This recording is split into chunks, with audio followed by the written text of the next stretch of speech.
Racing with Marcus Ambrose, Carl Edwards, Jacques Villeneuve, Brad Coleman in fourth, and Antonio Perez in his second nationwide start in fifth. Here we go. And these double file restarts force them down into turn one side by side. Look out. And boy, they got to line up coming off of turn two. That's Michael Annette in the 15, sort of sliding off at the back of the pack there. It looks like everybody's going to survive. There's the 5 car.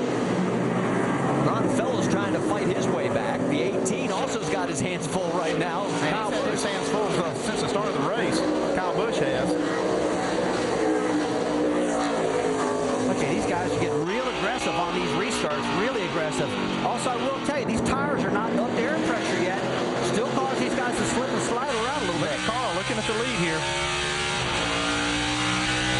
Flying down this long straightaway. Okay, he's going to try to outbrake Ambrose. Oh, here we go. Can he make it stick? Looks like he does. We saw smoke from the 11 car in the back of Andrew Ranger. He holds on as well. We got a new race leader. That was a big move Carl Edwards made to get the lead from Ambrose. Boy, down the hairpin corner right now. This is not a good passing zone. You see Antonio Perez trying to take a look at Brad Coleman right there. Gets back in line right now. But that is a spot where you can really make a good pass. And now they're coming off at turn 11. Heading down this long straightaway. Jean-Francois Dumoulin makes the move on the inside in the 23.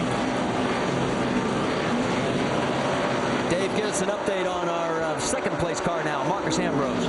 Yeah, not entirely happy with his car right now, guys. When it changes directions, he says it feels too soft. They plan to put spring rubbers in the rear springs of that car when they pit. These two have sort of opened up about a 3/10 of a second lead over third place, Jacques Villeneuve. And a little bit further back, we're going to check in now on Max Pappas. Pappas has moved up to 10th. This guy is on a mission. Boy, look at that car, too. That nose is right on the ground. That thing is digging.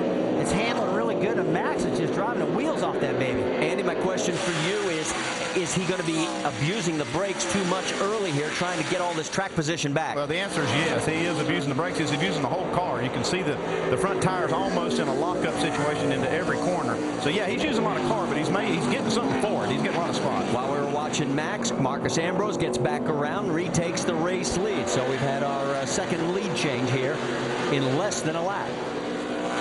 So I wonder how he feels about his car now. Yeah, he's probably pretty good with it now. I've been looking at both of these cars, Andy, Marcus's car and Carl Edwards, and boy, the nose on that Marcus Ambrose car is still real high in the front end compared to Carl's, and he carried the nose just a little bit off the corners. And that's one of the things when you run soft springs, if you don't run a lot of shock, a lot of rebound with that, it will carry the nose under that hard acceleration in the lower gears, in second and third gear. Let's go back and show you how Marcus got back into the lead. Well, he gets in a turn one right there. Oh, just overdrove the corner a little bit here. Paid the price. Come on, keep coming, keep coming. Clear, clear, clear. Good move. All right, so one little bobble by Carl, and Marcus says thank you very little and moves on. Well, Carl caught him and passed it once. Let's see if he can do it again. He made a mistake. He's got this baby back on track and looking good. He's got to drive smooth laps right now. Notice how the guys are clipping the rumble strips. Go on board and you can see the Carfax telemetry. Yeah, you can see right through this section of the racetrack, they're going 130 plus miles an hour. So they go into turn one, catch a little bit of that curb, sometimes catch a lot of it.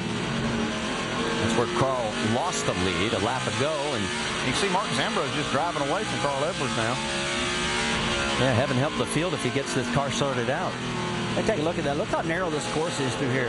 Talked about us kind of following the leader through this area. Marcus is doing a good job of negotiating that. You can't see around the corners of this racetrack. You got to memorize what's going on and anticipate. But if somebody spins out or crashes in front of you and you can't see him, you just got to rely on your spotters at that point. Well, we are approaching the bottom of the hour, and we welcome anybody who's just joining us here at Circuit Gilles Villeneuve as we are working lap number 10 of 74 with your race leader Marcus Ambrose, second place Carl Edwards, Jacques Villeneuve, the hometown favorite, in third, Brad Coleman fourth, and Antonio Perez in fifth. You can see all 5 cars right there.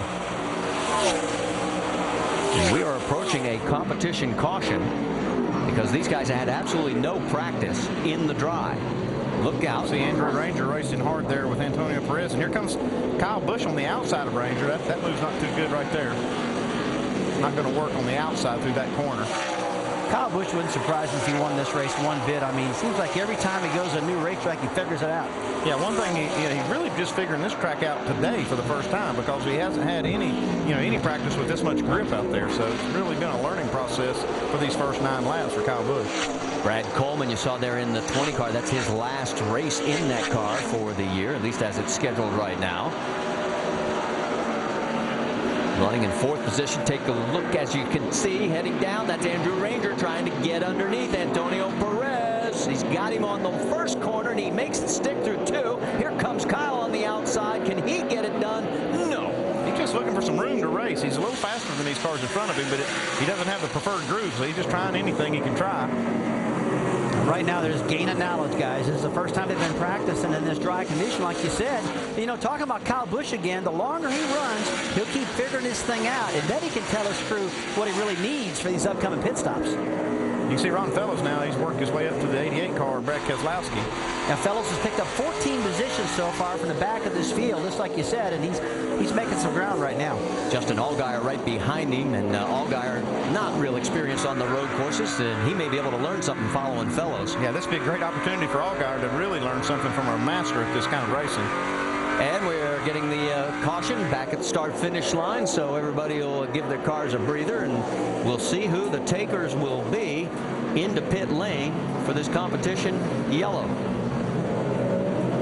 Our first caution lasted 4 laps. Well, just remember, you saw Ron Fellows in the pits earlier, and he changed tires, fixed that nose, but they did not get to put fuel in it because it was not legal to do that until right now when this competition caution comes out. Now they can put fuel in. Question will be, will they do it and give up the track position again? I guess it would depend on how many people come. What do you think? Well, I think you'll see a lot of them down pit road here, and I think it's a gamble if you pit right here because it is outside your pit window. But you see a lot of cars getting ready. Here's Max Pappas's crew. And those brakes may be on fire when he comes in the pit lane. Several teams, at least they're set up. Now, whether they actually come.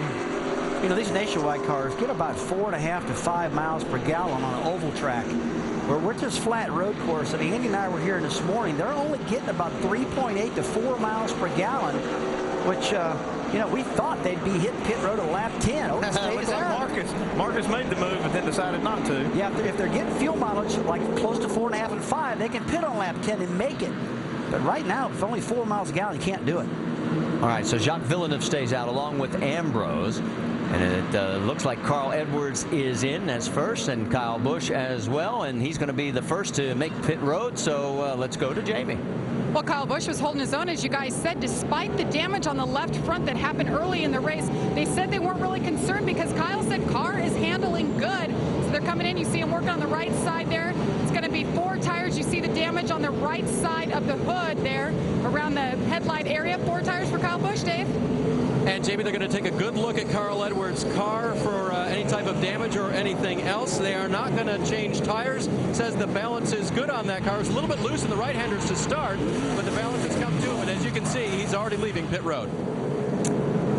So as everybody makes their stop that did decide to come in, we can tell you it was Ambrose, Villeneuve, Brad Coleman, Antonio Perez, and Max Pappas stayed out. So Pappas moves all the way up to 5th here on lap number 11, fella. That's from the dead rear of the field to top 5. Great job by Max Pappas. Right behind is Jason Leffler. He started in the middle of the pack. He is in 6th as he stayed out as well. In fact, the top 12 stayed out, and Carpentier moves up into 7th position now. And we're hearing we'll get a penalty on Alex Tagliani, another one of the Quebec natives, as he was too fast entering pit lane, so he's going to get the penalty. I'll tell you, if too fast entering, that entry at pit road will really suck you in there, Marty, because you're running 175. You got to get on the brakes, and there's that cone right there in front of you. Remember, it did it to Marcus Ambrose. Remember, he had that like 8-second lead, came into pit lane, couldn't get it slowed down, cost him the victory. Right there is the mark, and he slid across that line too fast and got nailed for speeding, came back to finish 3rd. Now take a look at this, guys. You come down this long straightaway, like I said, 175 miles an hour on the brakes, down to 2nd gear, and there's the line. You got to get it slowed down or else you get busted. A lot of them just slide across it. So as we continue under this caution, we're taking a look at the pit, and everybody down through the top 14 spots stayed out. That includes Ron Fellows, who is now in 13th position. So things will get interesting again when we go back to green flag racing here at Montreal.